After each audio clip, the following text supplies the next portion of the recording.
Hi, I'm Ross and I'm a researcher at ANU and I study tiny pores on the surface of leaves called stomata that have a global impact.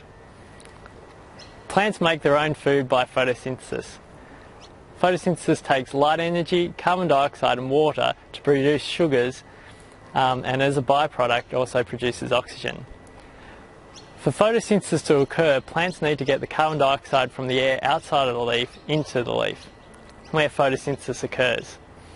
As photosynthesis occurs, the carbon dioxide concentration inside of the leaf decreases, and this sets up a concentration gradient.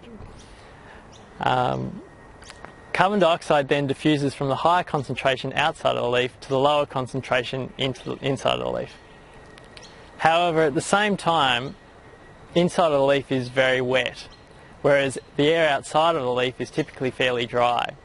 And so water evaporates from the leaf and is lost to the air. Water is often a limiting resource for the plant, and so if they lose too much water they can die. So plants need to control the amount of water they lose for the amount of carbon dioxide that they take up. To do this, plants have evolved a pair of special elongated cells called guard cells on the surface of the leaves that surround a central pore, and these pores are called stomata.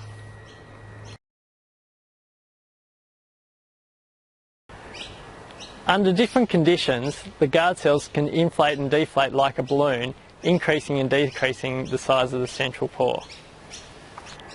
The opening and closing of stomata allows plants to actively regulate the uptake of carbon dioxide for the loss of water. The rest of the surface of the leaf is covered with epidermal cells, which are further covered by a thick waxy cuticle.